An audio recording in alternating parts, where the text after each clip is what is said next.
उधर तुर्की की सरकार की ओर से जारी एक दस्तावेज से पता चला कि वहां आईएसआईएस के कई आतंकियों को नागरिकता दे दी गई है।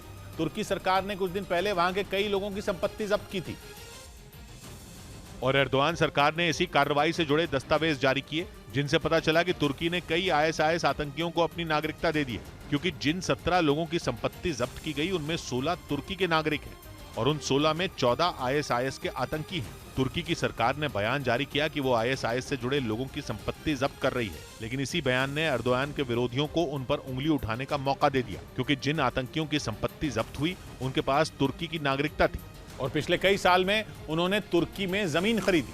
यही नहीं, उनकी वहां कई कंपनियां भी हैं, जिनमें 4 को तुर्की की सरकार ने जब्त किया। इसी वजह से विपक्ष ने एर्दोआन से पूछा कि इन आतंकियों को तुर्की की नागरिकता मिली तो कैसे मिली। यही नहीं, विपक्ष ने दावा किया कि तुर्की में रहने वाले आईएसआईएस के आतंकियों की संख्या इससे कहीं ज्यादा है, क्योंकि एर्दोआन चुपके चुपके तुर्की में सीरिया के लोगों को नागरिकता दे रहे हैं, जिनमें आईएसआईएस से जुड़े लोग भी शामिल हैं। तुर्की के मीडिया ने तो ये तक दावा किया कि सीरिया से तुर्की आने वाले बहुत सारे लोगों ने अपना नाम बदल दिया है।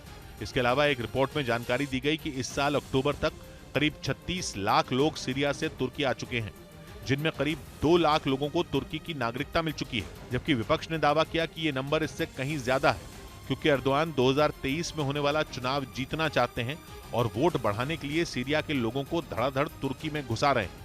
यही नहीं, विपक्ष ने तुर्की की ओर से जारी आतंकियों की लिस्ट पर भी सवाल उठाया, क्योंकि उसका कहना है कि इस लिस्ट में कुछ गिने चुने आईएसआईएस के आतंकियों का नाम ही शामिल है और कुछ सालों से उसे अपडेट तक नहीं किया गया है। एर्दोआन पर आरोप लगा कि उन्होंने जानबूझकर ऐसा किया और आईएसआईएस के आतंकियों को जेल से रिहा कर दिया, जिसकी भनक न तो अमेरिका को लगी और न सीरिया को। तुर्की सीरिया में आतंकियों के खात्मे के नाम पर कुर्द लड़ाकों को मार रहा है और उसकी आतंकियों की लिस्ट में ज्यादातर लोग कुर्दिस्तान वर्कर्स पार्टी के हैं। या यूं कहें कि एर्दोआन को आईएसआईएस के आतंकियों से नहीं बल्कि कुर्द लड़ाकों से डर लग रहा है, जिनसे उनकी दुश्मनी तब परवान चढ़ी जब कुर्दिस्तान वर्कर्स पार्टी ने उनकी सरकार गिराने की कोशिश की थी। तुर्की की सरकार के विरोधी इसीलिए सीरिया में चलाए जा रहे ऑपरेशन को एर्दोआन की कुर्द समुदाय से निजी दुश्मनी मान रहे हैं। ये तक दावा किया गया कि उत्तरी सीरिया में चलाए गए ऑपरेशन में तुर्की की सेना ने 5 आईएसआईएस के आतंकियों को पकड़ा, लेकिन दुनिया को नहीं बताया, जबकि नेटो में तुर्की का सहयोगी अमेरिका सीरिया में आईएसआईएस से लड़ रहा है।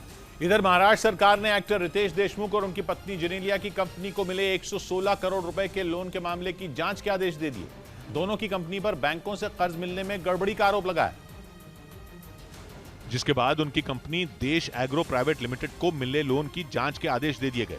जांच में इस बात का पता लगाया जाएगा कि लोन देने में किसी तरह की धांधली तो नहीं की गई। महाराष्ट्र के सहकारिता मंत्री अतुल सावे के मुताबिक रितेश और जेनेलिया की कंपनी की शिकायत बीजेपी के कुछ नेताओं की तरफ से की गई थी। आरोप लगा था कि उनकी कंपनी ने महाराष्ट्र के 3 बैंकों से 4 अक्टूबर 2021 से 25 जुलाई 2022 के बीच 116 करोड़ रुपए से ज्यादा का लोन लिया था। आरोप है कि जरूरी शर्तों को पूरा किए बिना रितेश की कंपनी को कर्ज दे दिया गया। मामले के तूल पकड़ने के बाद महाराष्ट्र सरकार ने ये पता लगाने के लिए जांच का आदेश दिया है कि लोन देने में बैंकों की ओर से कोई गड़बड़ी तो नहीं की गई।